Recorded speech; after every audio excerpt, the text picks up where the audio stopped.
Peleka hapo nje. Iko dustbin hapo nje. Iko dustbin hapo nje. Niko nasema 3 meters iko panga, iko nini?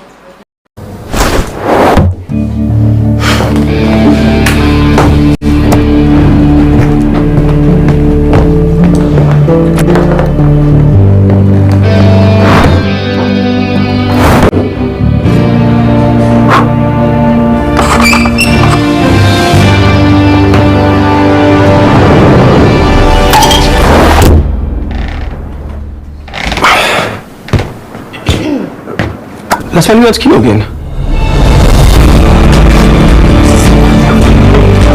Kino, fühlst du? Wussten Sie, dass sich die Zahnbürste seit 600 Jahren kaum verändert hat? Epidemy E1 ist keine Zahnbürste. Epidemy E1 ist der Ausdruck von Innovation. We are Epidemy, and this is the future of oral health. Erfahren Sie mehr unter epidemy.inc.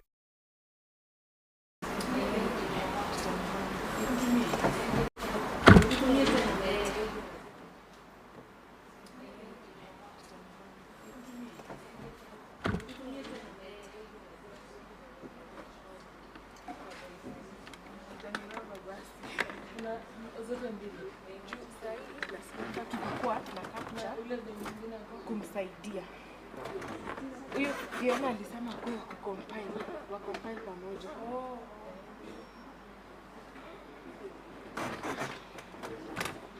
So ni capture tu ni yeye anadisaidia.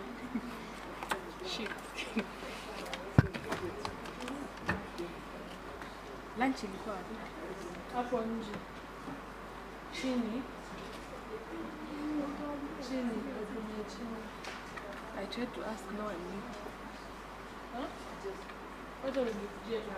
Nilikula tu beans. Wapi? Sijui ni za wapi. Nilituma beans za niletea nimezitupa hata. Ningekujia baba. Nini gani baba?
Nitabaki nikiwili zote mbili.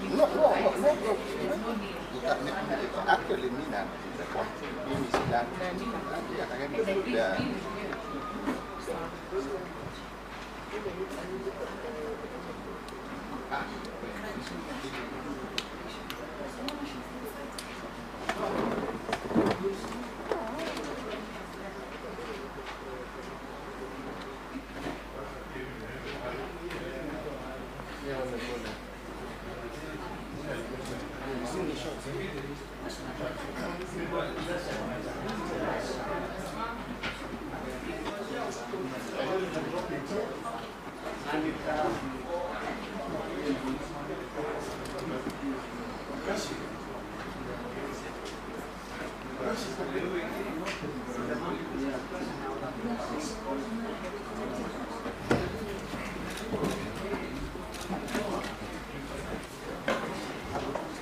we call the meeting to order. Sergeant.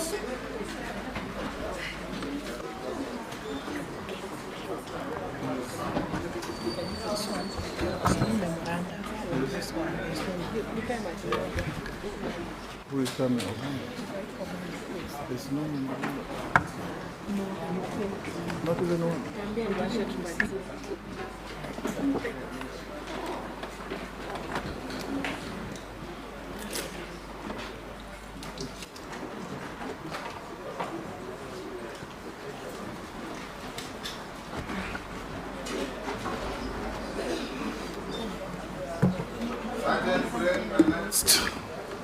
Nominee.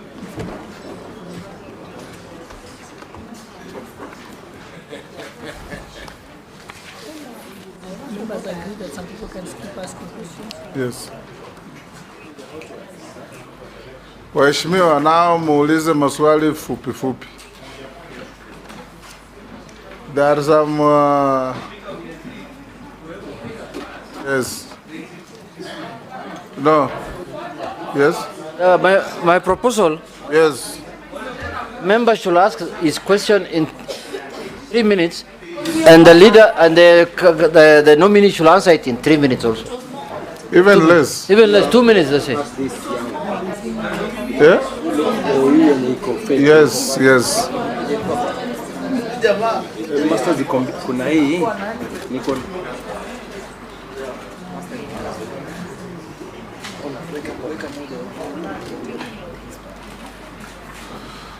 Honorable members, the next nominee is now here before you.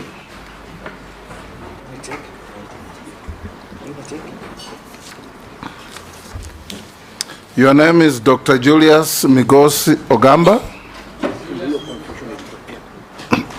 Julius Migos Ogamba. Right.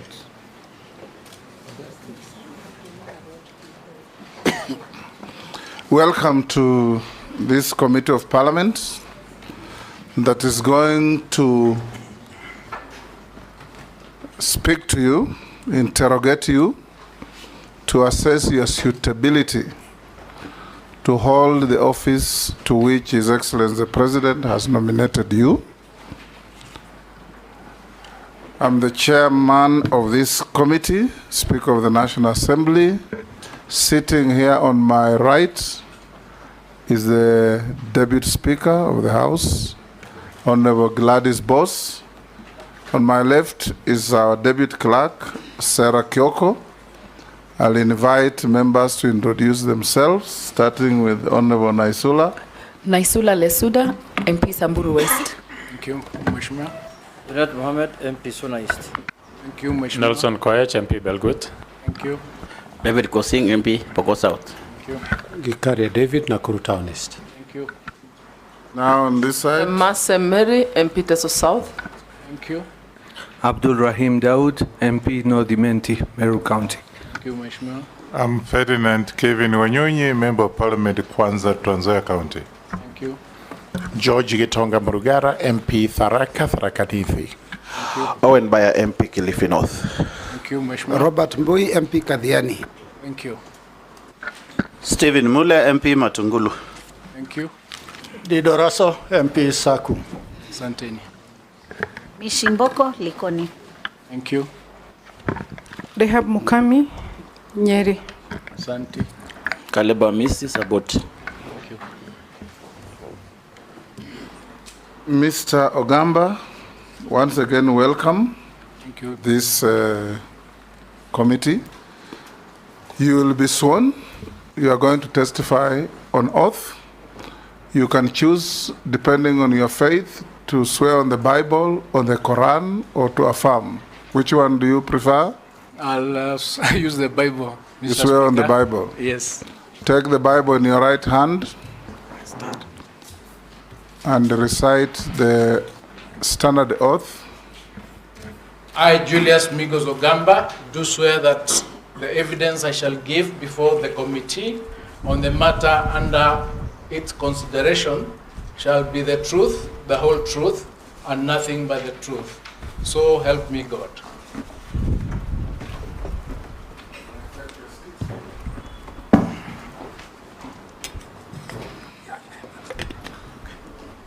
Before we start, can you pass on your documents to the clerk so that she can be able to verify documents you're carrying against the documents submitted to us? Very good.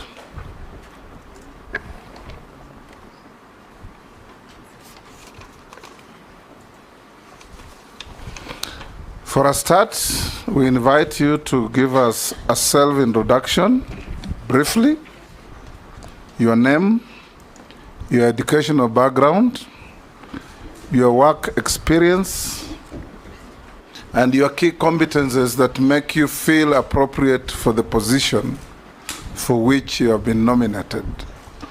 No more than 5 minutes. Thank you, Honorable Speaker, and thank you, honorable members of the Appointment Committee. I'm greatly humbled to be here today before you for my confirmation hearing, the position of CS Education. First and foremost, Honorable Speaker, I wish to thank His Excellency the President of the Republic of Kenya for finding it fit to nominate me to this position. Honorable Speaker, my name is Julius Migos Ogamba. I was born 57 years ago in Kisii County. I went to primary school in a school called Kenyoro, and thereafter I moved to a school called Mutembei where I did my CPE exams. After that, I was called to Kabarak High School where I did my Form 4, and then I was called again back to that same school for my A-levels. Thereafter I passed, and I was called to go to the University of Nairobi to do the degree in law. Prior to that, I did a stint as an untrained teacher in Buruburu High School under KD Hand schools those days. After graduation, I went to the Kenya School of Law, and after admission to the bar, I started my legal practice in Nairobi. I started a law firm called Migos Ogamba and Company, and thereafter, in 1996, I took a break. I went to the University of London, where I studied a diploma in the advanced legal studies. I got a diploma from there. Since that time, I've been practicing law, spanning almost 31 years as a private practitioner. I have represented various clients, both individual clients and corporate clients. I have also had a stint in politics. In 2007, I ran for parliament for Kitutu Church North, and 2017, and also in 2022, I ran for the Deputy Governor, Kisii County. In the year 2023, Honorable Speaker, I was appointed to chair the Kenyan board, where I've had the opportunity to lead the board and the leadership team in that organization. I provided leadership since that time until I'm still a chair there. So I know that in leadership, you learn to lead organizations. You also have the opportunity to study in that organization. Honorable Speaker, in terms of my suitability to this position, I have had an experience, a large experience, in handling complicated matters in court. I have also had the opportunity to understand what the education docket entails. Honorable Speaker, our Constitution provides under Article 43, under Article 53, and also under Article 55 for provision of education to the children of this country. And the Ministry of Education, under the Basic Act, the Basic Education Act, and also the TVET Act, plus the Universities Act, expands that mandate so that the provisions therein are espoused and has to be undertaken by the Ministry of Education. The role of us here, Honorable Speaker, is to ensure that those provisions, that mandate, is undertaken by offering leadership in policy and putting the team together so that they achieve the goals in that particular act. That will do. I will invite the Deputy Speaker to be the first to ask you a question. And we expect, when questions are put, to receive concise and precise answers to those questions. Mr. Ogamba, as you're well aware, many Kenyans have put in a lot of complaints relating to the competency-based curriculum, complaining about the lack of facilities, training of the teachers or sufficient teachers. If you are confirmed, what would you change? What is your analysis of the situation, and how would you handle it if you are appointed to this position? Thank you, Madam Deputy, for that question. I have listened to Kenyans on the issue of the CBC.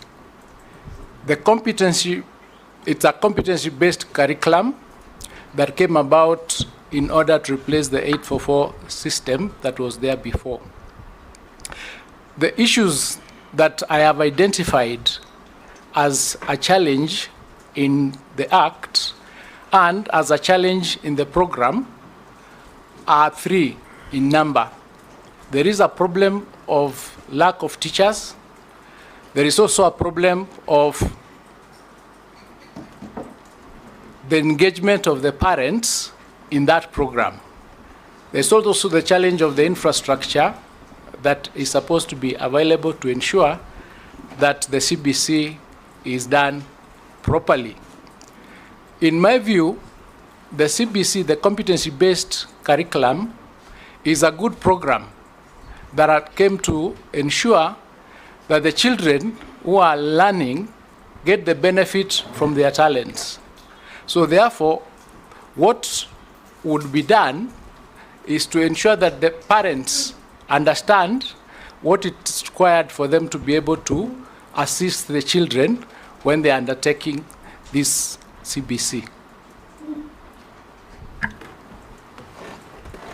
Naisula. Thank you, Chairman. To the nominee, I just want to understand from you, what is your take on governments continuing good policies that exist? And why I ask that question is that our cabinet secretaries continuing with the good policies that they find there. In the education sector, we have found and we have seen in the past, every time a cabinet secretary comes in there, they think by changing policies that even are working is showing that they are working. So I want to understand what your take is on that, whether you will continue with the good policies that are working. And my second question is the whole issue of the new university funding model, whether you are aware of it, and what measures will you put in place to ensure that you communicate effectively, especially to the parents and guardians, on what the new university funding model is all about? Thank you. Thank you, Madam Naisula. The question of changing existing policies in an institution that are good is, I think, something that needs to be considered. I do not believe that as a CS, if you went to the institution and you found that there are policies that are working, you need to change them. What you need to change is what is not working. So, because government is one, and you operate on continuity, it's a perpetual succession, so to speak.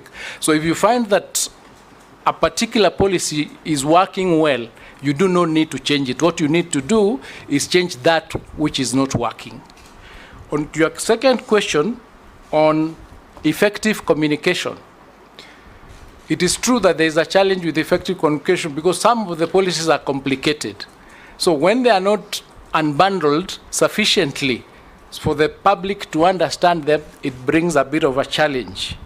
I think what is not in doubt is that the university funding that you refer to, without a doubt, is a good program. It's a good program because the initial funding that existed was a funding that was going to universities as a block. And in that sense, each and every student was getting it without relating what they are receiving to their needs. The new funding model is a model that is based on the need of the student and the costs of the program. So that if, for example, you are able to fund your education, then based on the fact that you are able to, you should not be financed by government. And in that sense, the little funds that are available go to meet the needs of those who are most vulnerable. So in a manner of speaking, if this unbundling was done properly, then the public would understand what it is. Because the new funding model is a funding model based on the MTI, where parents are assessed using the means testing instrument, so that we can determine what level are you, because there is a strata of 5 stages or 5 groups of students that get this funding. So the people or the students who are most vulnerable get the highest amount. Those ones who are able to fund or to fund their service, to fund their education, get the equivalent of what they are able to. For example, the most vulnerable students get 95% funding, and the ones that are able to fund themselves, or are able to pay for themselves, pay a total of about 60%. Majority Leader? You'll skip. Yes. Jeanette? Herman, I want to ask the nominee that, Wakili, I hope you know what you're getting into. Because this Ministry of Education is not a joke. This is something very big all over the country with a lot of problems. And as you are aware, there was a new curriculum that was introduced midway, sometimes back in the former regime when they were almost leaving. And that program has given children and parents a lot of problems. People don't know whether you are in primary school or secondary school or university. You just continue going to school until you find yourself in university. Because all classes, there's a mix-up. Parents don't understand it, children don't understand. So the question I wanted to ask you is, what do you think is the intention of the competency-based curriculum? What do you think it is supposed to achieve in your own view? If you have done research or if you have thought over it, as now the man who's to become the minister, if you are approved by the House. And from your own analysis, just tell us 3 major issues that bedevill the education sector and how you intend to handle them. The second one, before I conclude, there is this new funding model that has been brought of the universities. And it's supposed to, as it has been put, it's supposed to help the needy and everybody and the people who are in need of fees and such kind of things. But as it is today, it looks like it's not working, and it has refused to work. And it has stopped the transition from secondary to university. Many families that are poor, who are depending on help and other models, are now suffering. Their children cannot go to school. What are your thoughts on that kind of modeling? Because as far as I am concerned, that model was borrowed from developed countries and fixed here when we have not achieved that level of model. Thank you, Mr. Speaker. Thank you, Honorable Jeanette.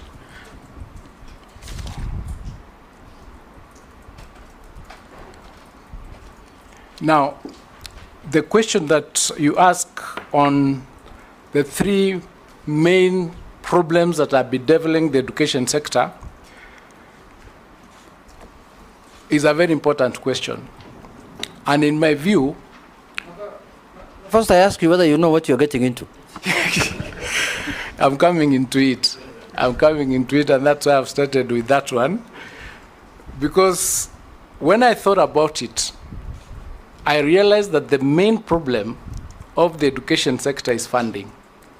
Each and every problem that you can identify in the education sector, its root is funding.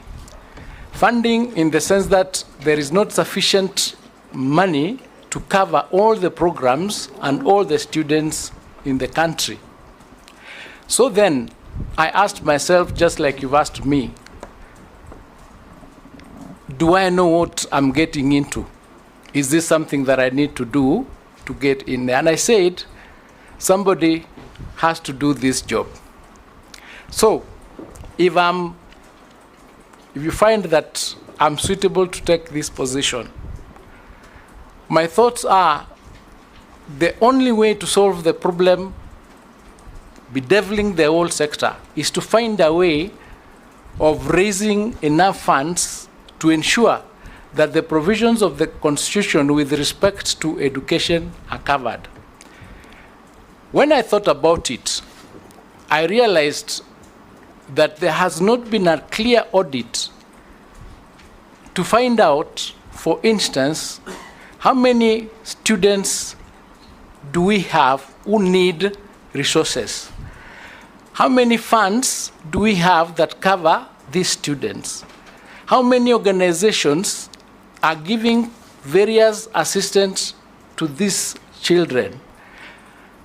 How many people are contributing every day towards the school fees of these children in the country? In other words, how much money is the whole country spending on education? So that we can come up to a decision on how that money can be harnessed in order to service the education sector and ensure that all the children in the country are actually get free education as stipulated in the Constitution. So I said I would take up the challenge and work with all the stakeholders to find a solution to the funding problem. The second problem that I realized needs to be tackled is there are a lot of good policies and good laws in the education sector.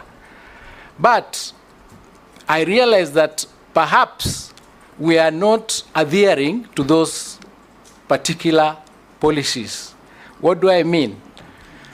I mean there is nothing in the education sector that is not provided for, but people are not obeying, or they are not faithful to those policies. So we have a problem of implementation of those policies, hence the need to find a way of ensuring that implementation is up to date.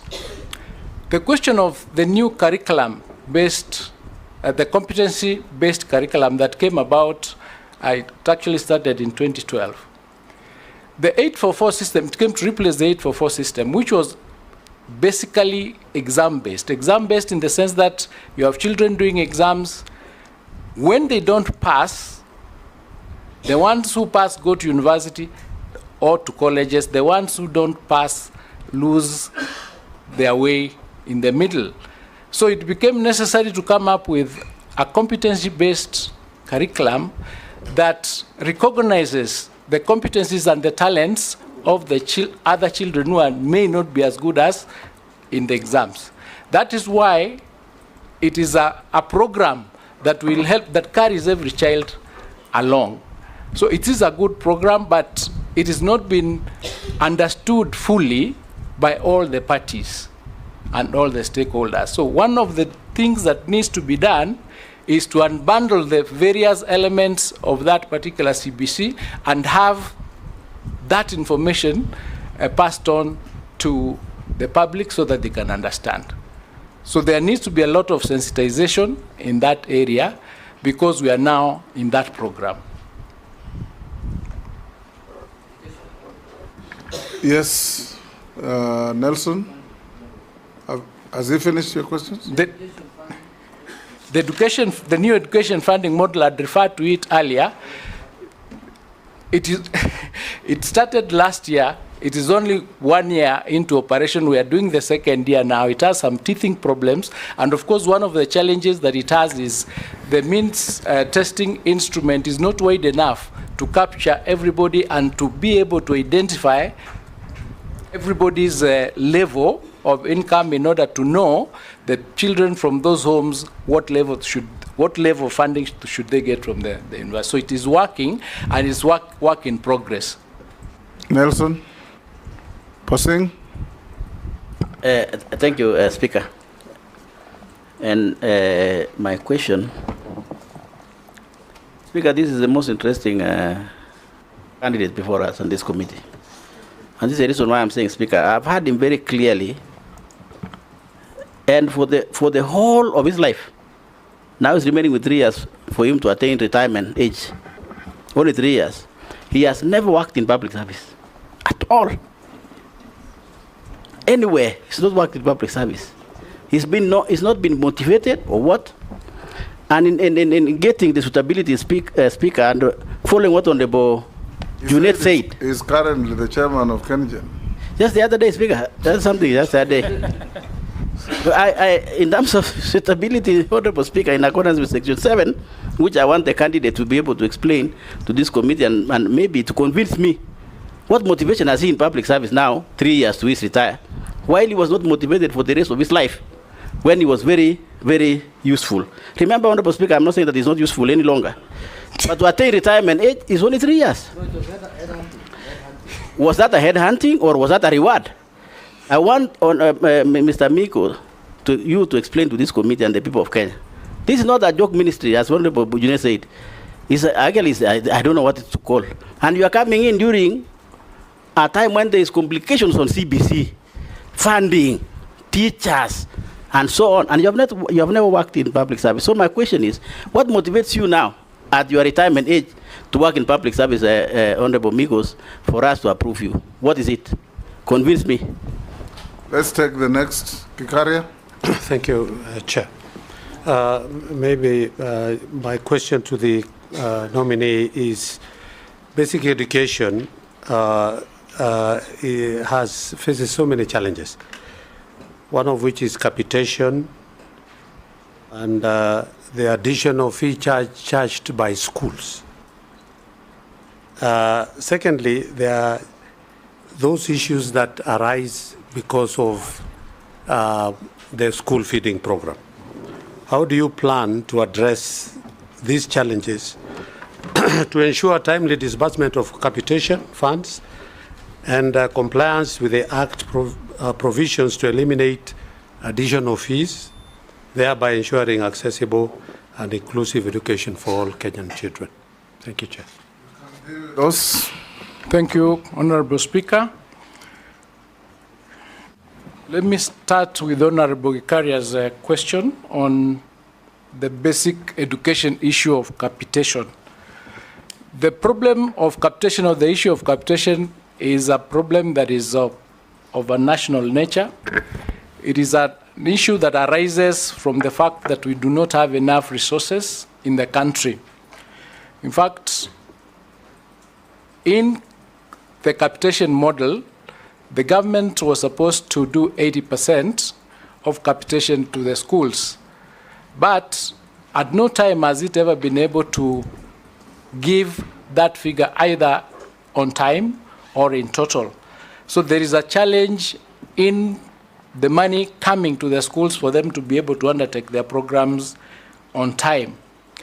So one of the things that may be brought to bear so that that problem is resolved would be agreeing with Treasury through Parliament that the sums of the budget of the ministry be ring-fenced, because it's a sensitive ministry, so that it gets released on time and released in totality. That is one of the ways that we can resolve the weakness in that particular area of capitation.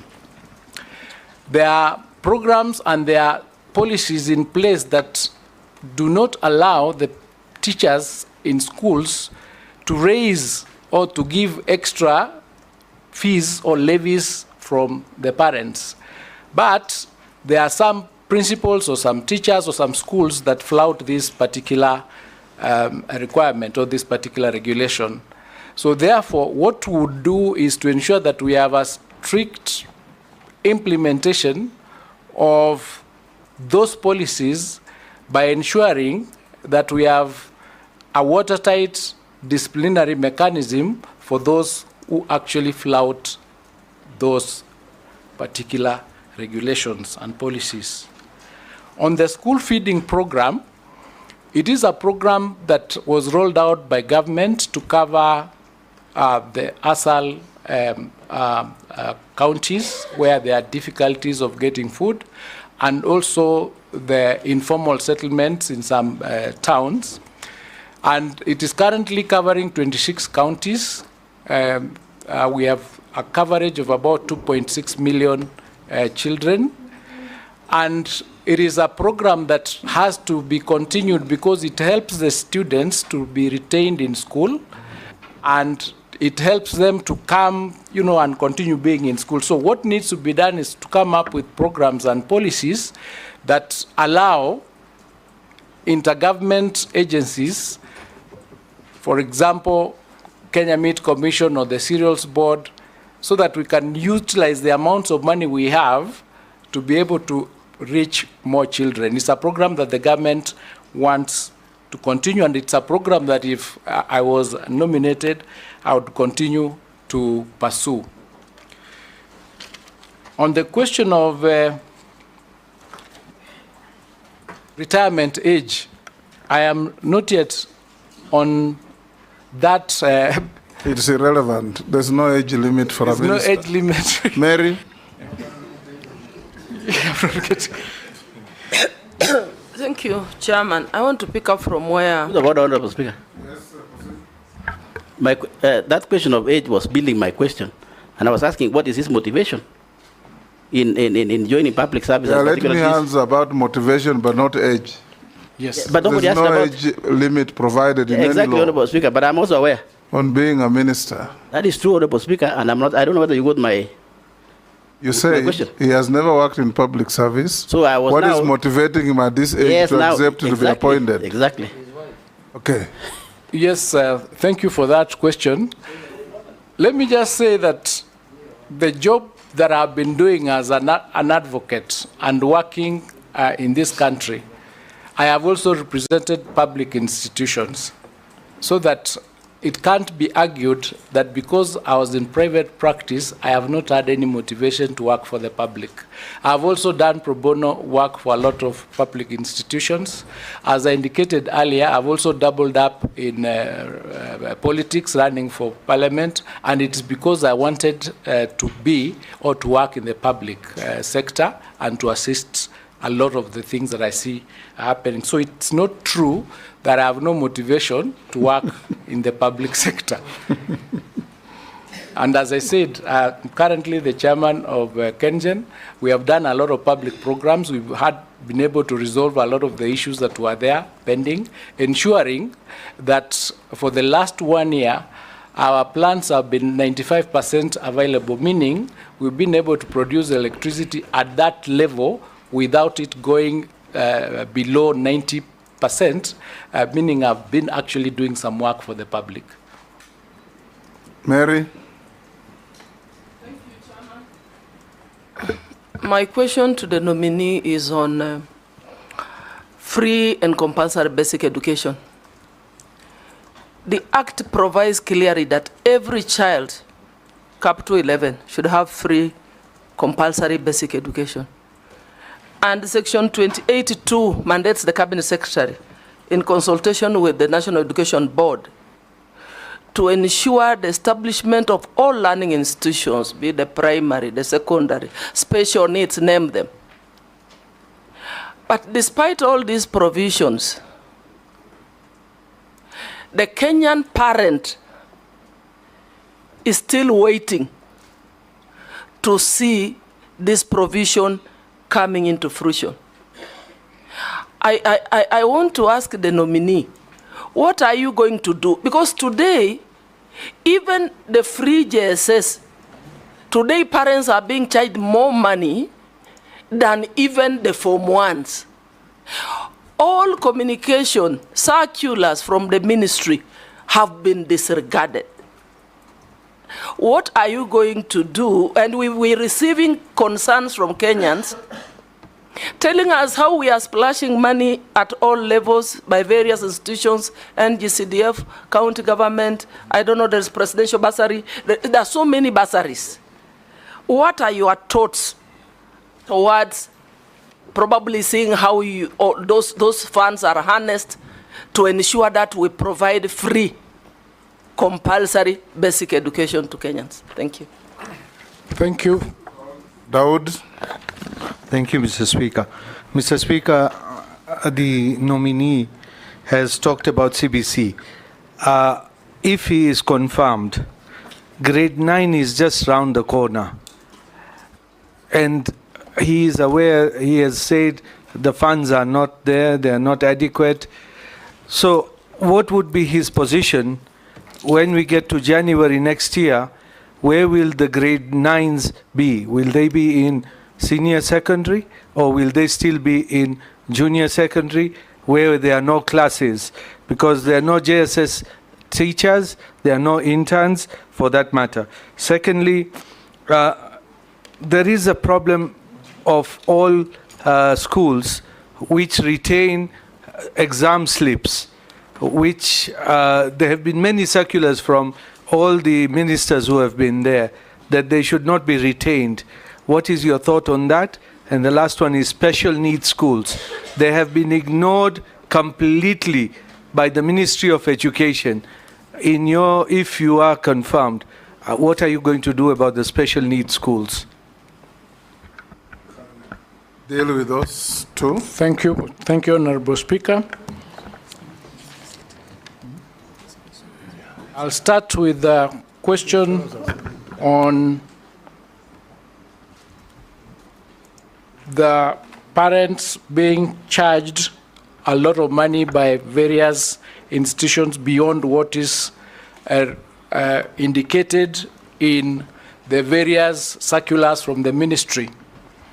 Honorable Speaker, the problem, as I understand it, is a problem that arises out of the Constitution with the formation of the the independent constitutional body called TSC. In the Constitution, TSC is in charge of all the teachers, and it handles including the discipline of the teachers. Now, what then happens is the Ministry of Education is in charge of releasing funds to schools, and when those funds are not used properly, or when the teachers do not follow the circulars, the Ministry of Education doesn't have power to discipline those teachers. They have to prepare a report, go through TSC to give that punishment. So what has happened, because of the reforms that are taking place, there are consultations where we are supposed to work together, and what has come up is to agree with TSC so that with respect to principals, the Ministry of Education becomes an agent of TSC with respect to handling those aspects, especially where they do not follow the circulars from the ministry. So there are regulations that are being discussed as we speak, and once it is agreed, that then would be a problem of the past, because once an audit is done and it is found that a teacher has not done what he was supposed to do, then it is possible for the ministry to take action against that teacher directly without going through TSC. Then the question from Honorable Dawood, there were three. I will deal with the issue of retention of certificates, which has been a problem that has been there throughout, I think, the educational lifespan of Kenya. As I understand it, the schools are only agents of the National Examination Council with respect to certificates, so they are not supposed to retain the certificates. But there is a problem, and the problem is the retention of the certificates is because of non-clearance of fees, for example. So there is need to balance the question of the school needing its fees and the student requiring to have its certificate.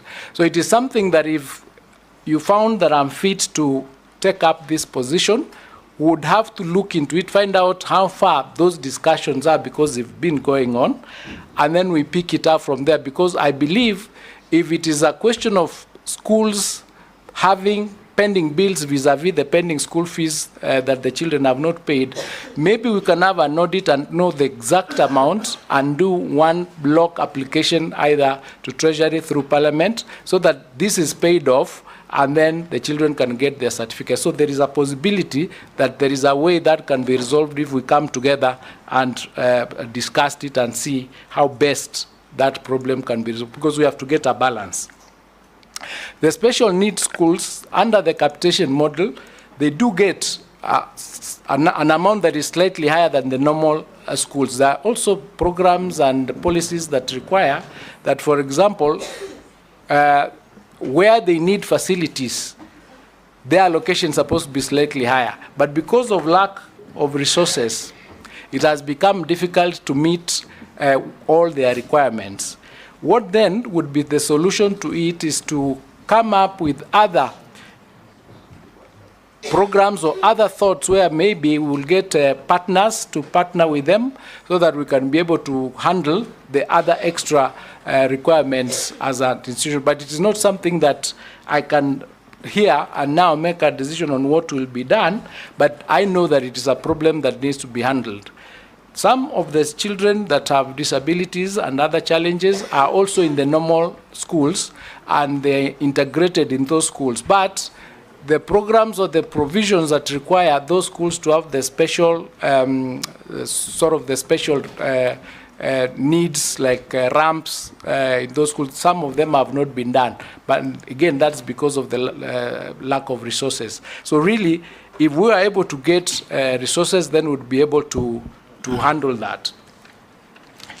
On the question that he asked, Honorable Daud asked about the junior school, where it will be domiciled, I think the Presidential Task Force went through public participation, and they made a recommendation that the junior school needs to be domiciled in the current primary schools, so that and the reasons were two, mainly. The first reason was because it is going to be cost effective, because we have an extra 2 classes, that is standard 7 and 8. And then the other one was the issue of cost to the parents, where they felt that if they were to move to secondary school, they'll need to pay more for those uniforms and such other things. There was also the question of age, because it was felt that these children are much younger, and if they went to join their older brothers in high school, there might be a challenge there. So there is a decision that has already been reached that these schools, these children, this year 9 will be domiciled in. There's a point of order here from the Deputy Speaker. Yes. No, I'm saying when you say the age, you say it very lightly, because the age is a 10-year-old going to be able to be mixed with, children of the other gender and who are 18. There's a likelihood of sexual abuse. Yes, that is the reason. Yeah, so make sure that that's very passionate about. It was a well thought out decision because of those challenges where the older boys would perhaps, I wouldn't know, but they would perhaps end up molesting the younger boys, and that brings other challenges. Point of order.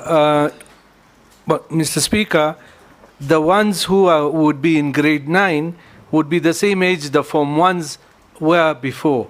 So there are no 10-year-olds to go to grade 9.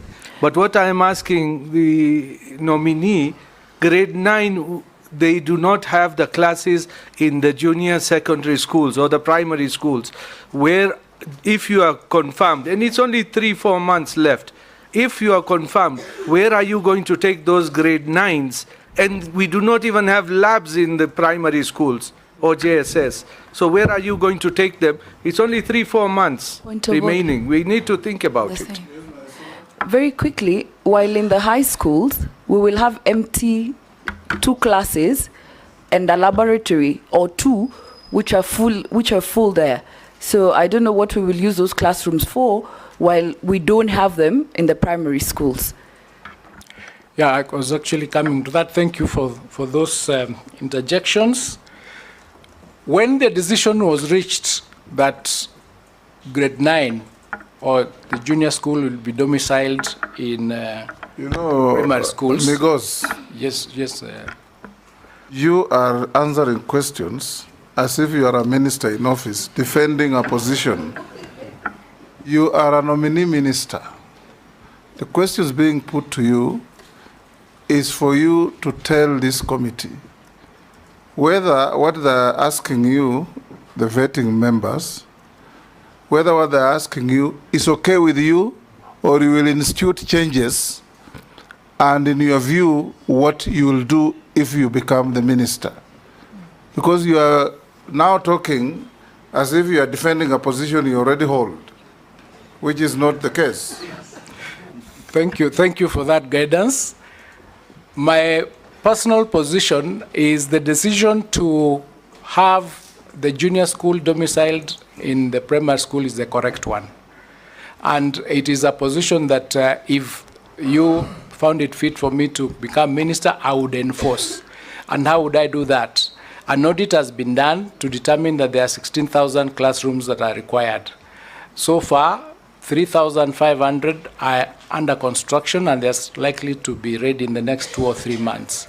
The other 7,500, I understand, are supposed to start in October and they'll take 3 months. The shortage that will be there then comes to 5,000. This 5,000, then we have to do a systematic check to find out whether the adjacent schools where there will be no Form 1s, the children can go and study in those particular classrooms. So, yes. Yeah. Majority Leader. Chair, I had skipped asking a question because I had wanted to hear the nominee. Now that I've heard him and you have put the question very well to him, the paraphrased what the Honorable Dawood was asking.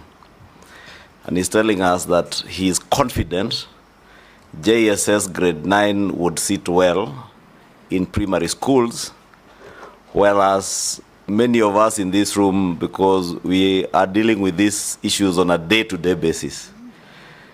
There are members in Parliament who will tell you there are schools that are 20, 15 kilometers apart.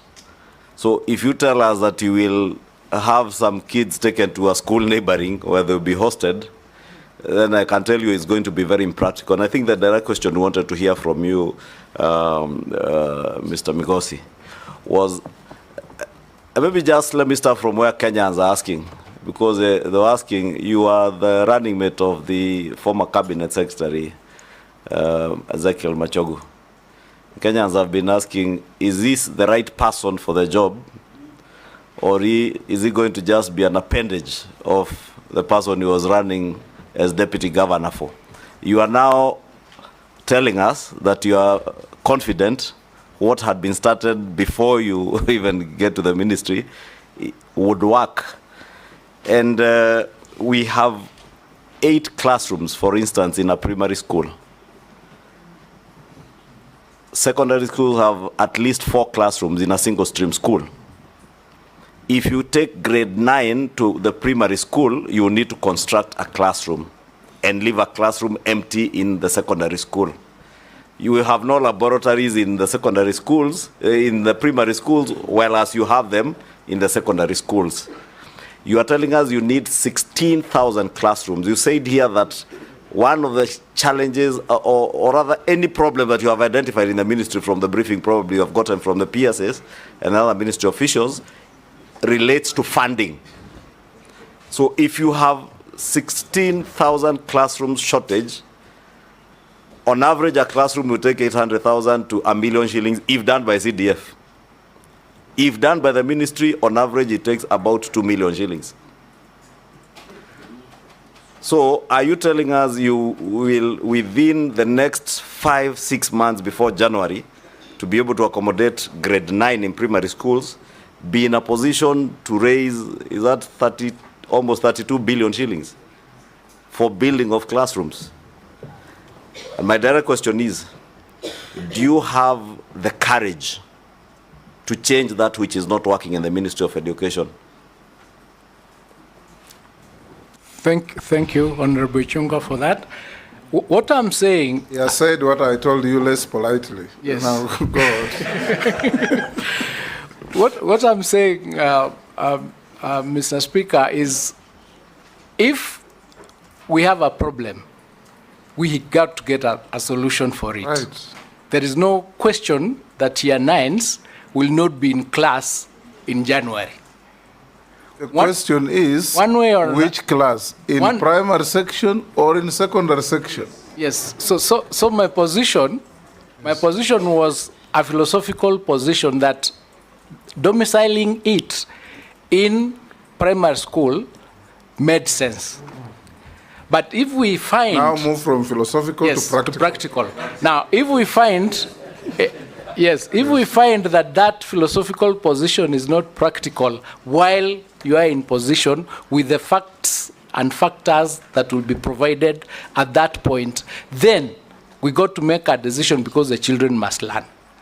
So what I can say here, yes, thank you.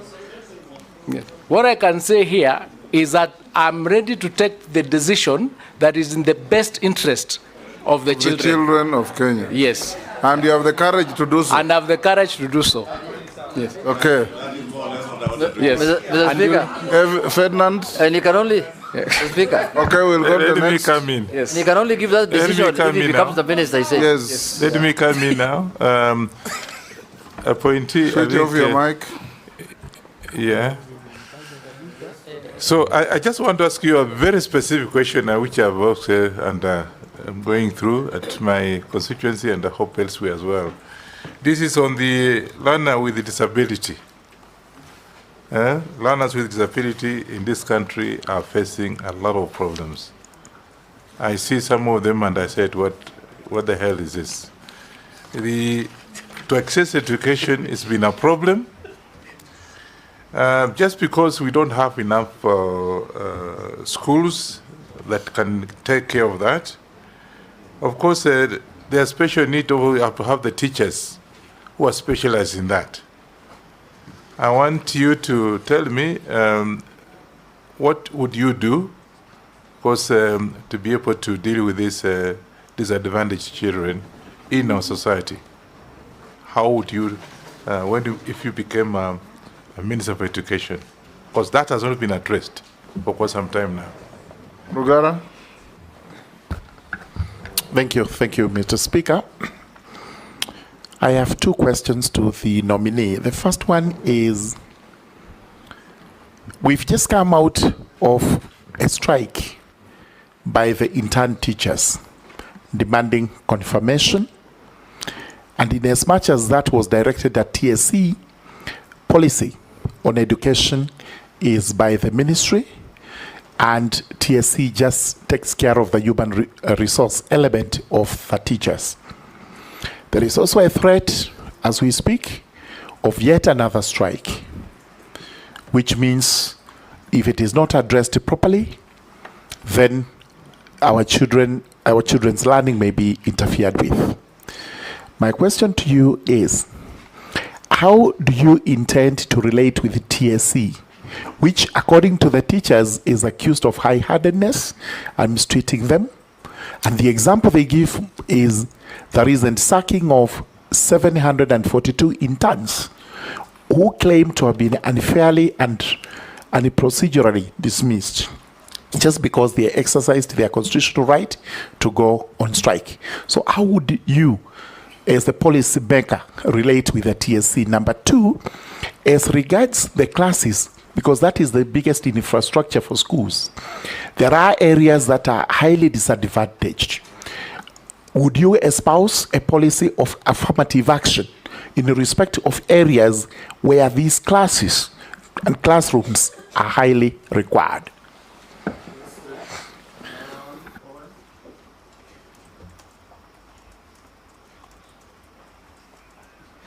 Thank you very much, Speaker. Speaker, I would like to ask the nominee for education the following question.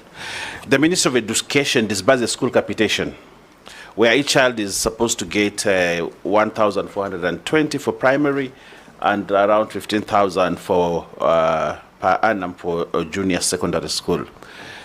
The NEMI system is based on availability of birth certificate for pupils as full proof for accountability. So you present a birth certificate and the child gets money. Kids without birth certificates end up not being given capitation, and yet they are in school and require funds. There are schools with over 1,500 kids who get capitation for only 350 kids because the other kids do not have birth certificates. This, for me, is a constitutional issue because it speaks to discrimination. That children are being discriminated in school. You're actually growing rich schools, poor schools, because children have birth certificates, others do not have birth certificates. The kids are denied funds for an administrative issue that is not their making. The ministry needs to look for a no punitive measure or a non-punitive measure to ensure schools are capitalized and every student gets his or her fair share. This has resulted to poor schools and rich schools. All schools must get capitation based on all kids in school and not only kids with birth certificates. That's the background I'm trying to lay there. Nominee, I want to ask you this. How will you stop this discrimination if you are approved as a Cabinet Secretary for Education? Secondly, how will you improve on NEMIS to ensure there's no corruption, that it captures all kids without necessarily having a birth, whether the child has a birth certificate or not? The birth certificate is supposed to get funding. I suffer that because I come from a community traditionally that has never looked for birth certificates when children are born, and therefore my schools get a quarter of the capitation they're supposed to get. And this spreads in northeastern Kenya, in other places where birth certificates has not been really a significant thing. How will you handle this, Nominee? Thank you. You can deal with those three. Thank you, Honorable Speaker. Honorable Wanyonyi's question with respect to special schools and children with disabilities, the learners. The only solution to handle that situation is to come up with an affirmative action program. Because in a society where we have a number of our children in that weak position, it is upon us to come up with programs and support them first. So if I was to become the CS for education, I would immediately ensure that an audit is done, find out how many schools are there for these children, how many they are, and what they require, and create a specific affirmative action for them so that they can be able to be brought up to the level of the other children. That's what I would do, to access education just like everybody else. To Honorable Mrugara's question with respect to the strikes and the threat that is coming up, this morning when I woke up and yesterday, the Finance Bill 2023 was also declared null and void, meaning we are back to utilizing the Finance Bill of 2022. Which means that the question of resources is shrinking even further. The threat of the strike by the teachers is based on their collective bargaining agreement, which was supposed to be effected, I think, from this July. Now, it is imperative that we arrest that situation by one, ensuring that we have clear and forthright discussions with the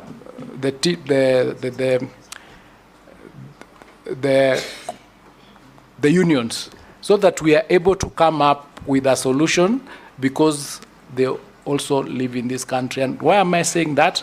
I'm saying that because in 2019, when we had COVID, it was not possible to sign a monetary CBA with the unions. So when TSC discussed with them, they agreed to sign a non-monetary CBA. That gives me hope that these are Kenyans and they'll be able to see the real situation on the ground and will agree to come up with a working solution, even if it is to defer some of their needs so that they do not go on strike. On the high-handedness of TSC, I plan to have discussions and meetings with them, because I believe that sometimes what creates friction is maybe non-discussions or non-meetings with these other colleagues or other players in the sector. One of the things that I think works, and I've seen it work from Kenyan, where I come from, is when people have different positions and then you shoot letters to each other, then it becomes even more complicated. If we were to have the issues reduced and then we sit together, we will be able to find out what is the problem, what is the reason why they are not following or they are not adhering to the circulars that are being issued. The reason is because all of us, the Ministry of Education, the TSC, the unions, the associations, the stakeholders, the sponsors, the religious sponsors, all of us are working for the children of Kenya. So if the interest is that of the children, we should be able to get a solution to whatever problem that we face if we discuss it openly.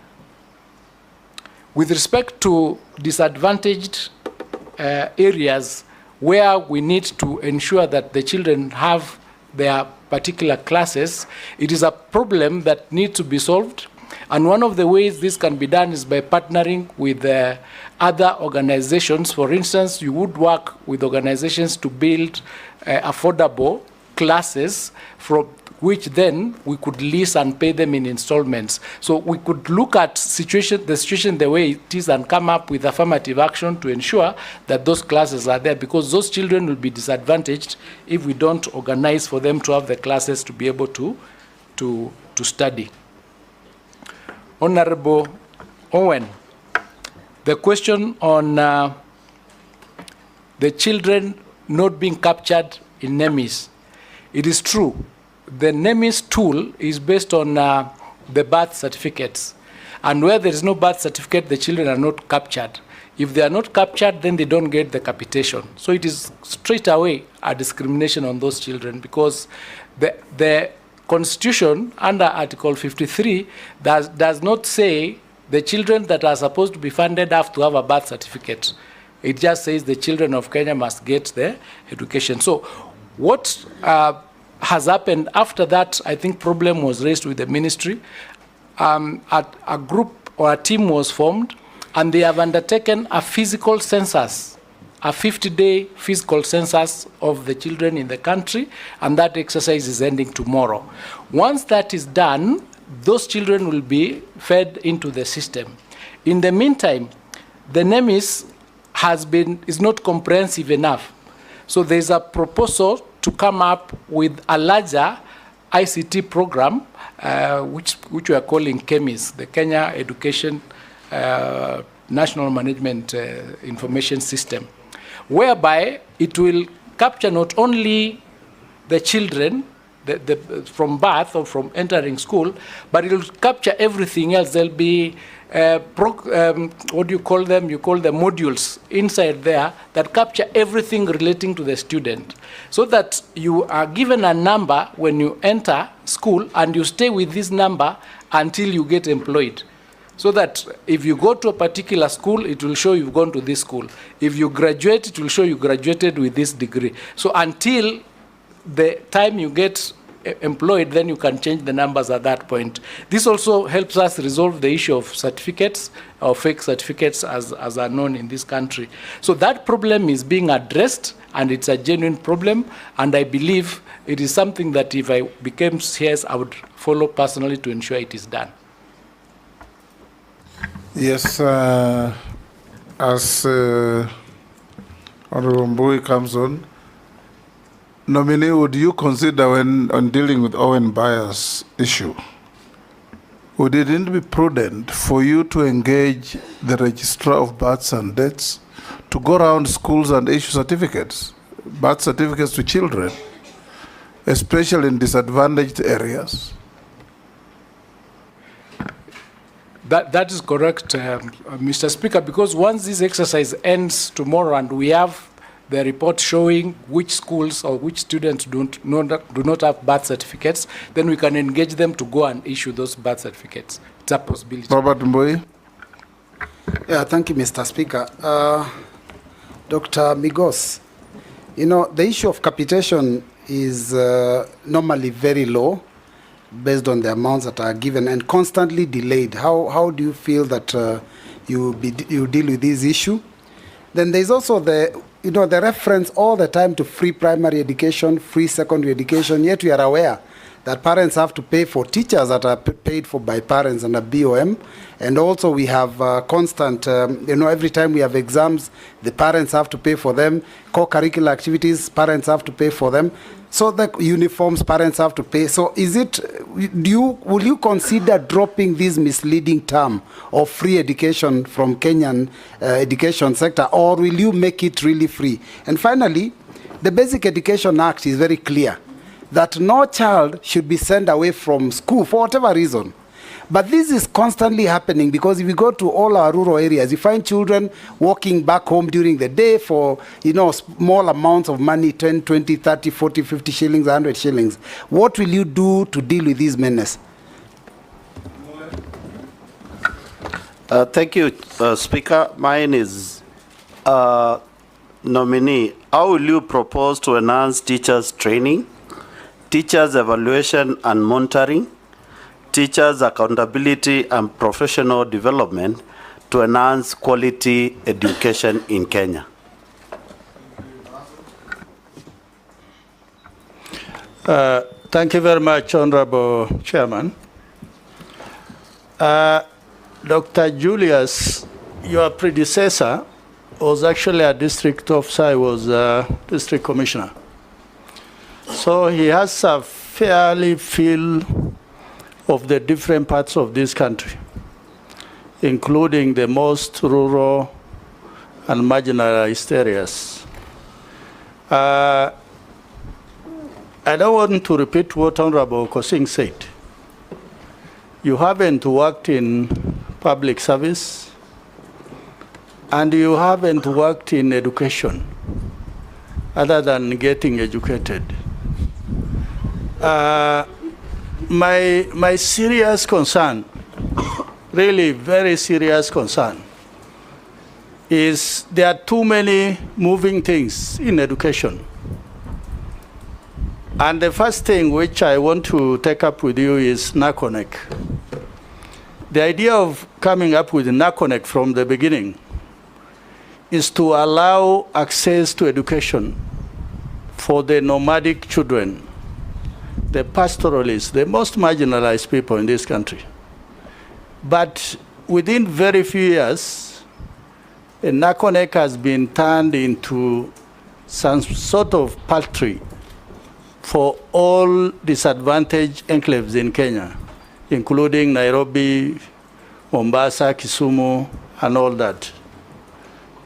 Going forward, if the House approves your nomination, how will you help in terms of bringing back NACONEC online to address the mandate for which it was founded in the first place? Secondly, it is this issue of TVET. I think honorable colleagues have touched on, but I want to repeat. The idea of having TVET institution is once we lost the middle-level colleges, I think in the late 80s and 90s, then TVET is found that this is a serious gap in our education, particularly on the side of technical skills. With the current funding model, a lot of those youngsters are likely to drop out of those institutions. What would be your plan or a strategy to make sure that those learners remain in those institutions until they qualify? Thank you, Honorable Chairman. Nominee, answer those three. Thank you, Honorable Speaker.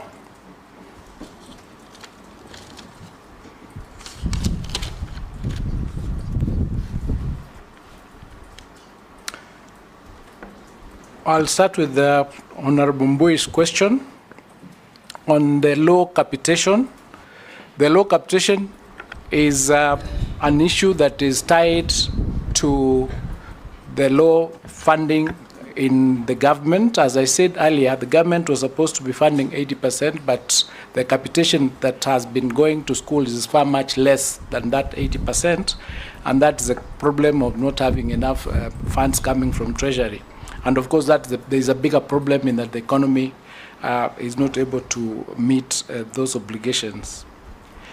And the issue relating to the primary, the schools not being free, education not being free, because of these other additions that actually sometimes lead to even the figures being higher than the school fees that is supposed to be paid, and then using that to send the children home. That is a violation of actually the policy that exists, and it boils down to the issue that I had raised earlier of the difficulty in ensuring that those who flout these laws are punished. And the solution to that is to ensure that we are able to come up with a fund that will totally cover the costs of education in the country, so that the children just go to school and the government pays for everything, so that the question of sending them home, retaining certificates do not arise. And that's what I was saying earlier, that perhaps it is time we have a conversation as to what is the actual amount of money in this country is everybody spending on education, and what is the amount of money in this country that we need yearly to cover for all the children, so that it is completely free. If that audit was done, on one hand, the amount of money from various units, because you go to CDF, you'll find a bursary, you go to counties, there's a bursary, you go to the private sector, there is a bursary, there are scholarships that come from other institutions that cover certain parts, but nobody has done an audit to find out for sure how much, and then there's capitation, etc. How much is it that is going to this particular sector called education? Because it then happens that because there is no coordination, there is duplicity. Some people get more. Some people get more than 3, 4 amounts coming from the various institutions. Others get nothing. So if we did, on the one hand, that particular audit, and then on the other one, we find out for sure how much do we need per child from class 1 all the way to university. If we find then that there is a gap, then we come up and find out how do we fill that gap. I wouldn't say what it is, because once you do it, you might find that we actually have more money than we need, in which case we'll be okay. But if we find that there is less money, then what do we do? Do we come up with an education bond, for example, to cover that part so that every child goes to school for that period? So it is time we need to have that conversation, including with the private sector, because the private sector, when they give scholarships, they are giving to these children. So if we come together as a country, we will be able to solve that problem. The challenge that we have now is everybody operates in isolation. Everybody is doing their things in isolation. You can't read what is happening. One arm, you can't see what is happening on the other side. But if we were open, transparent, and then we say, this is what we have, this is the problem we have, then we'll be able to solve it. So that is the way I would go into it, to solve this problem once and for all. Indeed, on the question of uniforms, for example, if it was taken up by government, for example, we have NYS, they can do the uniforms, we can work with other textile companies, then these ones do the uniforms and we distribute them to the children. So we would have solved that problem of uniforms. But we have to have that conversation to see what is the best way that that can be resolved. Honorable Mule, teachers training. We now have the new CBC system, and teachers have been undergoing a lot of training and retooling. For instance, next year we don't have Form 1s. What is going to happen to the teachers who have been teaching Form 1? So we need to address that question. The teachers who are teaching Year 9, are they well equipped to do that teaching? In fact, when I was talking to TSC yesterday or the day before, they told me there has not been a rationalization of teachers. There are situations where, for example, in primary school as we speak, they have an excess of 18,000 teachers. And this excess of 18,000 teachers came about by the issue relating to delocalization, the removal of that policy of delocalization. And then on the other hand, we have 400,000 teachers who are trained and they are not employed. On the other hand, we have a shortfall of 106 teachers, 106,000 teachers that we need to bring in for us to be able to do the CBC up to the level where we are. So we have a problem of policies that operate in cross purposes.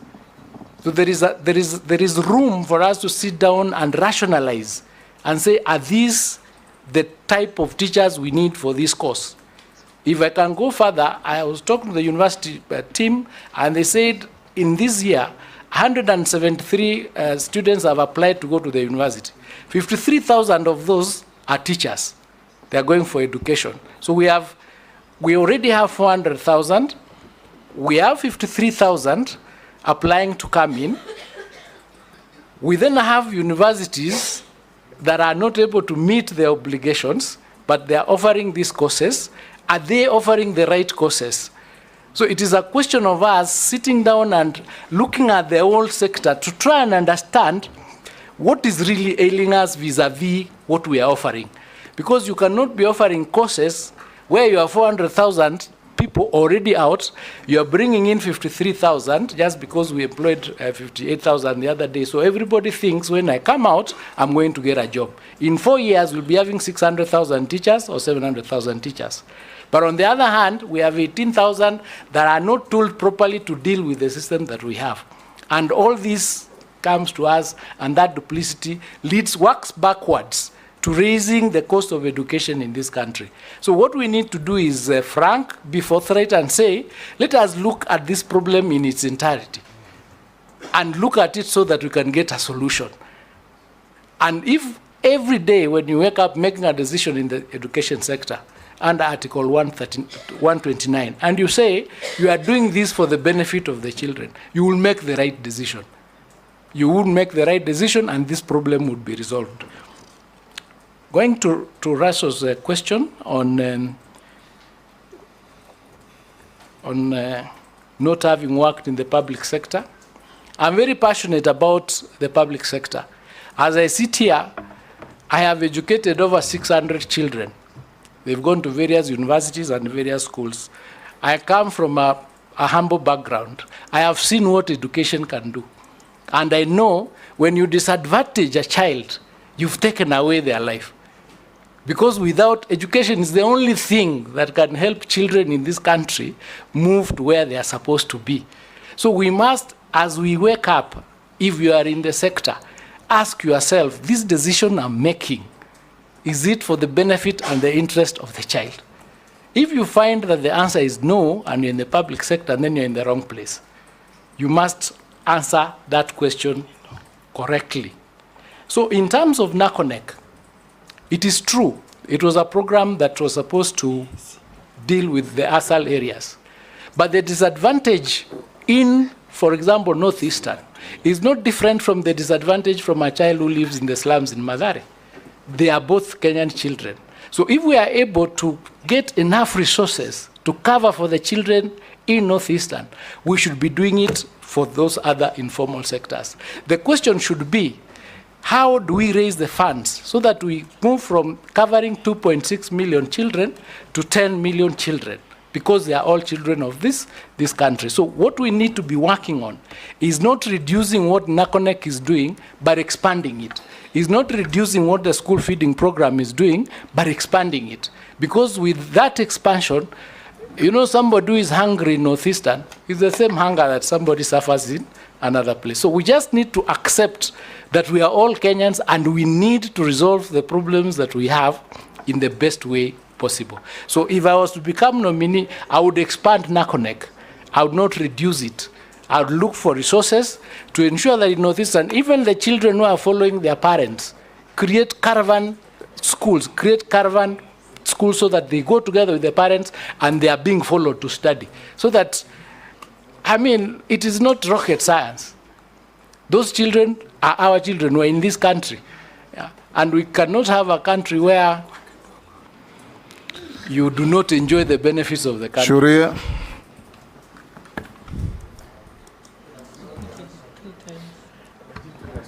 Oh, he has not answered the question on TVET.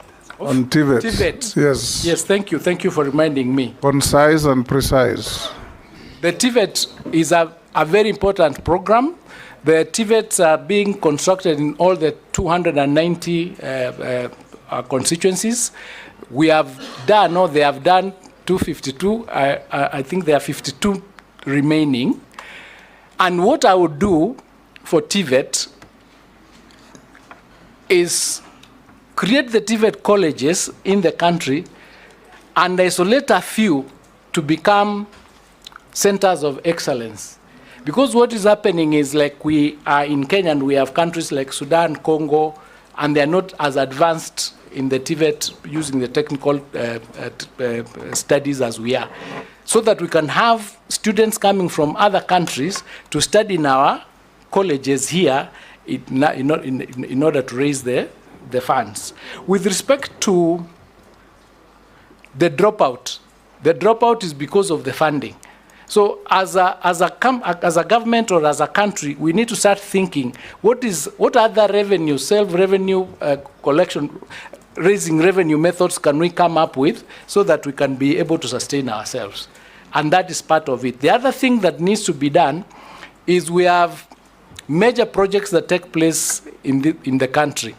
We need to develop a mechanism where if we are going to undertake, say, the expressway project, we identify how many trades, how many disciplines are in that project, so that we inbuild a component in the project where the students from these TVET colleges would work in that particular project, both as learning, because the TVET you do 50% in class and 50% with the industries, and work with the industry so that we do not lose that momentum. So we need to keep going and expanding. Thank you. Shuria? Kama huna swali ni sawa sawa. Niko na swali, Bwana Chairman. Thank you, Chairman. Bwana Nominee, there's a lot of uproar in the education sector, and I was glad when you picked the issue of the finance bill. I'm not sure if you're aware of the High Court judgment on the constitutional petition 371 of 2021, Nelson Harvey versus Cabinet Secretary for Education, and 7 others on the CBC. What's your take on the judgment? I haven't had a chance to look at the judgment. Maybe when I get a chance to look at it, then I'll get back to you. I actually not looked at it. Thank you. Mishi? Yeah, thank you, Honorable Chairman. Honorable Chairman, there's been a tendency whereby some TSC teachers, when they are posted to ASAL areas, they refuse to go on the basis of insecurity. This has really disadvantaged the learners from those areas to an extent that some of them drop some subject because they don't have teachers. What policies are you going to put in place to ensure that these students or learners from ASAL areas are not disadvantaged in terms of education? My second question, there have been recent research, and it has been noted that there's quite a number of girls dropping from school due to early pregnancies. What measures are you going to put in place to ensure that these girls are given a second chance to learn and they are not expelled from school until they are ready to give birth? And after giving birth and having maternity, they can be reinstated back to the school so that they finish their education. I thank you, Honorable Chairman. Mukami? Amisi? Caleb? Thank you, Mr. Speaker. I just want to know, the nominee, what your views on the continuous delay of the disbursement of HELB loan. It has become a thorn in the flesh. Most university students are on the streets on the same, and also the arbitrary increase in the university fees that is now making education look like a privilege rather than it's supposed to be for everyone. Then lastly, Speaker, the late Dr. Griffin, the former founder of Starehe Boys Center, where I schooled, once told us that if you are given a glass or a coffee cup, you wash it as if there's no any other coffee cup that has been washed before. And the nominee, you are going to a very sensitive ministry. We've heard all these stories now and before on how you expect to do. Education, to me, is like an economic necessity to this country. It's a major pillar of any nation. And Honorable Speaker, from even the elementary to secondary to the university, if you look at the ASEAN countries, the development parts of Singapore, South Korea, Japan, it mostly was on education. They streamlined the education sector. When you report to office upon approval, if in case you are approved, what is these radical measures you are going to introduce in that ministry? What is this miracle? How are you going to perform the miracle, and what are the paraphernalias of this miracle? because we need to see. We've been hearing these stories. So what is this that we are going to see in the Ministry of Education for once, when maybe in 100 days of your service to that ministry? Answer those, Migos. Thank you, Honorable Speaker. To Honorable Mish's question on the northeastern teachers refusing to go because of insecurity, this has been a teething and thorny problem for TSC, and the only way this can be done is if we work together with the Ministry of Interior to come up with the parameters and strategies to ensure that the teachers are secured. And one of those would be perhaps coming up with low-cost boarding schools so that the student can be studying in one place that can be easily secured. On the question of girls' pregnancy, the ministry's policy is that they are not supposed to be sent away, and they are supposed to be given a chance to come back and continue with their studies. We don't have a policy where if they become pregnant, then that's the end of their life. That changed. It was there before, but it has since changed. To Honorable Mrs. Question on the continuous delay on HELB loans, this again is a problem of the resources being released on time, and the issue relating to the collections of those who have already gone before. I understand that there is a study that is going on to find out whether HELB can come up with a bond to ensure that they have enough resources to cover the students so that we avoid this problem. On the issue of the increase on fees, I understand the fees has not increased for the programs. What has happened is that before, the program's cost was not being indicated. Now with the new funding model, the program amount is being indicated, and the parents are thinking the fees has been increased from what was being given as capitation. So the fees, as I understand it, are not increased, and what would happen is under the new funding model, the student is still getting funded through the scholarship and help as to ensure that they are not paying more than they were supposed to be paying before. On the question of what I would do... Excuse me, Mr. Nominee. You know, when you said that the money being indicated as school fees is the actual cost as costed by the ministry. But when a parent in the village receives a school fees, invitation admission letter that has 350,000, 450,000, can you imagine the panic you're causing across the country? It is careless and not strategic. This is how you build anger in the country. So the letter should just have the exact cost per household cost, not the full amount, because the rest is being covered by the Higher Education Fund and HELP. So I hope you're going to change that if you're confirmed. Thank you, Madam. Related. Sorry to interrupt. Maybe Mr. Migos, you could also tell us in relation to that university funding, what would be your view on the funding using public resources of students who are in private universities?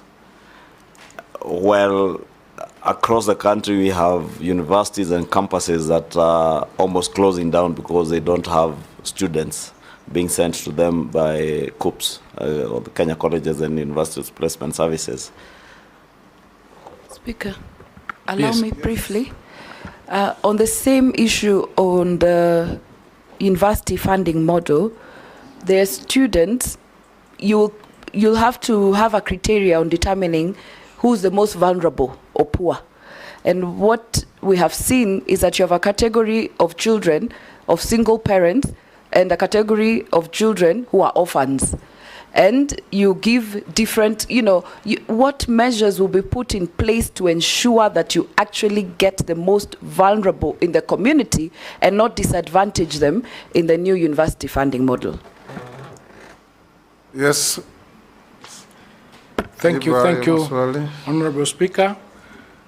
Finish the other round, then yes, come to I was this. going to You're going to the issue of the miracle that I would do in 100 days, there is no miracle that I'm going to perform. That there is a problem in the sector, and is a problem that needs to be faced head on. So there'll be discussions on what do we do to solve those problems, and I'll not be able to do it alone. But I will offer leadership and hold discussions and consultations with each and everybody who is involved in the sector. For example, with respect to not having enough classes so that the children can be in school, the year 9 children can be in school in January, is an immediate problem. So that's a problem that takes priority that we need to look at and solve.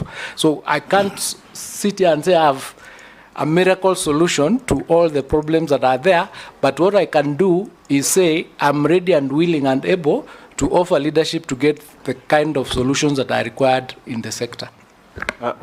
Order, Mr. Speaker. Mr. Speaker, I didn't say miracle in literal terms. You know, Honorable Speaker, when you stand to be a president of Kenya, you know what ails the country. You tell the people, this is the problem of this nation. This is what I want to solve. That's what I need to hear from the nominee. This is the problem of the Ministry of Education. This is how I intended to solve. You can't say, I will get there and consult. What are you consulting on? On what? Because yes. Waswahili wanasema kila shetani na mbuyu wake. Thank you. Wapi mbuyu wako? Thank you, Honorable. What I can say is the challenge, as I said earlier, is a question of funding. So when I get to office, if you sit fit to approve my nomination, I see a solution in this way. In the monies that we are giving to the education sector, which is 27% of the budget, is this fund being used for the purpose for which it was meant? The UNESCO recommendation is that any country should spend not more than 20% of its budget in education. So we are spending 27. We are already above by 7%. It is not going to be possible to get probably more funding from the central government. You know, so the solution you are must told be Migos yes. by Emase and somebody else, duplex applications of public resources. Yes. Take the issue of bursaries. The MCA is giving bursary. The Member of Parliament is giving bursary. The Women Rep is giving bursary. The Governor is giving bursary. Your ministry is giving bursary. Banks are giving scholarships, and many other organizations. Apart from the banks, all the others are drawing money from the same source. And sometimes you find fraudulent activities where one child gets a bursary from each of those giving bursaries. How are you going to reform the bursary scheme that will largely contribute in saving probably even 10 billion shillings? Yes, Chair. Honorable. Chair, we also have TVET and also the technical schools doing the same thing. Yes, I do. So as I had indicated earlier, because we've not done an audit of how many amounts of how much money is being used for this particular sector, that is the first thing I would commission, an audit to find out how much money is out here for the... And you have the correct dismantle of these cartels? I do, Mr. Chairman. Yes. You are asked by Junet. Yes, I'm going You there. know what you are walking into. Yes, I understand that there are cartels and other people, but we come at this time, at a critical time when there is a crisis.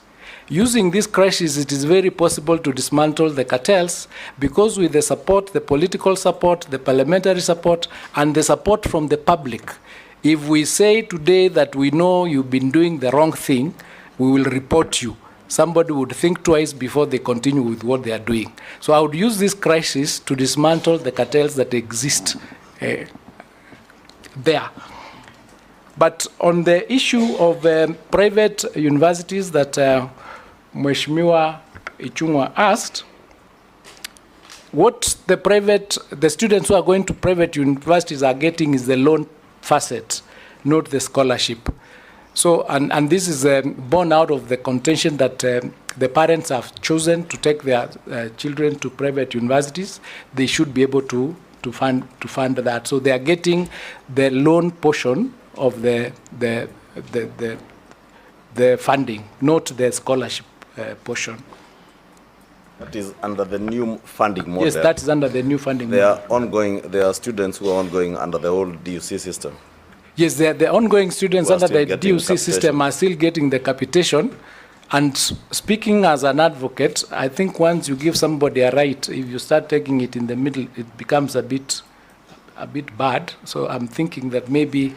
My question was, what's your opinion on funding, using public resources to fund students in private universities? Or rather, even start from placement. Yes. Why do we have to place students in private universities where we have not filled up all the vacancies we have in public universities built on public resources, or reeling in huge debt because they don't have adequate resources since they don't have students? If approved, would you push COOPs to send more students to private or to public universities, irrespective of whether it's just, because even the loan element is public resources? Yes. What I think can be done is to review the policy that is in place. Find out how did that policy come to be, because it's ongoing. The one for the new funding model has changed, but the previous one on capitation was a policy that was in place and was going on. So, and then we can do up the math and find out if it's just maybe 2 years that are remaining or 3. But it's not something that I can speak to at the moment. It is something that perhaps that I need to do more research on in order to be able to come to an informed decision. Yes. On Madam Lesuda's question on how do we determine who is the most vulnerable, the tool that is used is called the means testing instrument that has 8 parameters. We think that those parameters are not comprehensive enough because it does not identify and they are not linked sufficiently to determine what the incomes of those parents are. So what we think is that it needs to be expanded and linked, because what has happened is you would find the rich not filling the proper figures and the poor, because sometimes of lack of knowledge, they do not put in the right information. So we need to come up with a tool akin to the psychometric test, where you can put so many answers, but at the end, you get the correct result. Because I'll be more comfortable if you say, if confirmed, I will come up with a tool. If confirmed. I'm sorry. Yes. I'm sorry, Mr. Chairman. I'm sorry. If confirmed. Thank you, Chairman. Because you are going to give policy direction to the ministry. Yes, if confirmed. Yes, so when, okay, yes. Thank you, Chairman. But I will not talk again, but I wanted to just say to the nominee, if you get this opportunity to serve Kenyans in that docket, because I've listened to you carefully and you keep talking about money. All your solutions seem to be around having a budget. I want to assure you that as a parliament, we are just about to pass a very rationalized budget, where budget cuts are across the whole, all the ministries. So that's all I wanted to say. Yes, Migosi, I think we'll end there. There are some Kenyans sending in messages. Many you have answered. One says, ensure TVET students get their certificates from their colleges within a month of graduating. The domicile of JSS we have dealt with. Another asks, where will senior secondary school be domiciled? We have dealt with. Workers with disabilities are forced to renew exemption certificates every 5 years when their status does not change. I think that is valid. Another one has said, what are you going to do about mushrooming boarding schools, especially in Kisii, that have no facilities? Another one is asking, what is going to be the fate of P1 teachers after the transition? Last, another one asks, what will you do about the imposition of extravagant uniform expenditure on students by schools? Buy a long-sleeved sweater, a short-sleeved sweater, 2 pairs of shoes, 2 pairs of trousers, so many things, when in many family setups, children use one pair of clothes until they're exhausted because of lack of money. Now going to school, uniform is costing more than the fees. And you have to buy from that school. And then you are obligated to buy from a designated retailer. Those are the cartels we are telling you about. What will you do about that? Thank you. Thank you, Mr. Speaker. On the rationalized budget, I agree that it's going to affect a lot of operations, so we will have to look inside and see where to cut inside the operations in areas where maybe it's not a priority, so that we can attend to the most important aspects in the ministry. Workers forced to renew every 5 years their certificates. That, I think, is a question that needs to be taken up with the organization that deals with this, the relevant ministry, so that we can work together and maybe have that particular requirement removed because the person's position does not change. The mushrooming boarding schools, this is a question of the registration requirements. It means there is a weakness there. We'll need to look at the quality assurance to ensure that the registration of the boarding schools meet the requirements of the ministry. P1 teachers, they'll have to be retooled and absorbed into the new program, so that they do not, because they are permanent and pensionable. Let's end there. Let me now ask you a few questions. Do you hold any leadership in any political party? No, Chairman.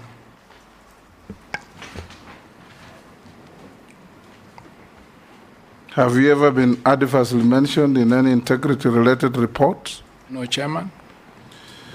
We received a memorandum. Unfortunately, I'm told it was not sent to you. You can respond to it and send an email to the Secretariat from one David Ogega Ochwangi. Yes, they actually you got it? I got it, and I've filed a response. You've responded? Yes. Okay. I've sent it so you could. The clerk thought you had not received it. You've responded to it? I rely on that response, yes. Is it factual? The response? No, it's not factual. It's I'm not the one who signed those documents. Mm-hmm. And I have documents from the committee confirming that position. What is your net worth in terms of personal wealth? I'm worth 790 million. 790 million? Yes. Made up in? It's made up of largely land, and I've got tea, I've got trees, and vehicles, farm equipment, and of course the income from the law firm. Okay. Thank you, Migos. We have also checked your documents submitted to the Secretariat and compared with what you had sent earlier, and we find them to be in order. You are consequently held. You are released to go. I want to thank you, Chairman, for this opportunity, and honorable members. And I want to also thank the many Kenyans who sent me messages of goodwill. Thank you, and I hope I'll find favor with yourselves. Thank you. Thank you. Have a good evening. Yes.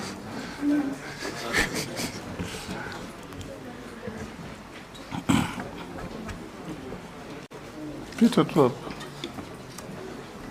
Do you want to pass here? Yes. Do you need any health break? 5 minutes. 5 minutes. Yes.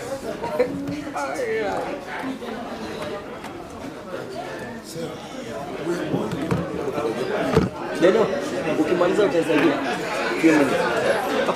Oh yeah. Leno.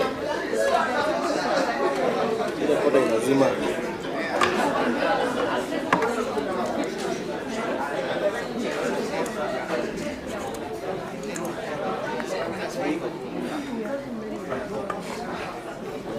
Olho, ndio mwana.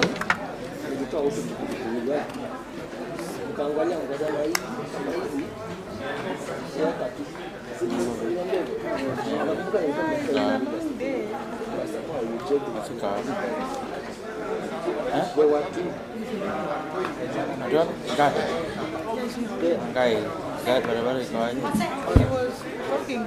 Yes. Kiasi. Ananiita huko.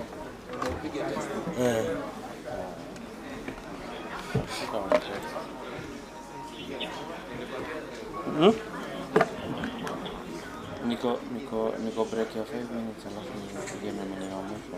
Iko sawa. Kutoka kwa naye. Iko sawa. Hata betri iko poa.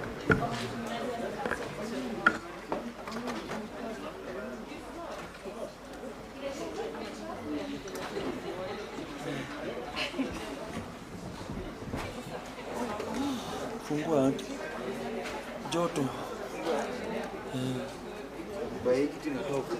Iko na vumbi. Hiyo ni ya homa. Acha. Unaona hiyo sanction? Nini? Sanction. Nashuku kama iko huko hapa. Sijui tokea kwa nani. I think sasa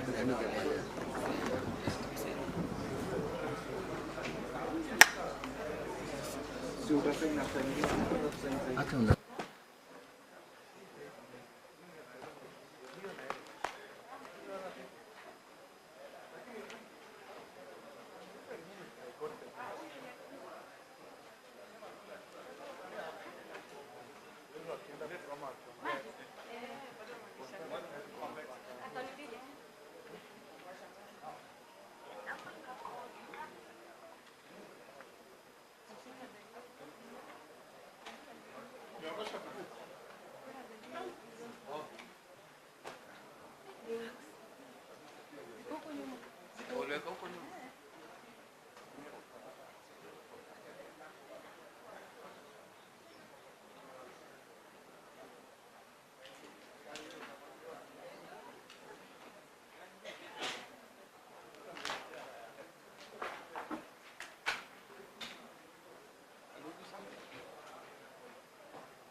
Five minutes are over.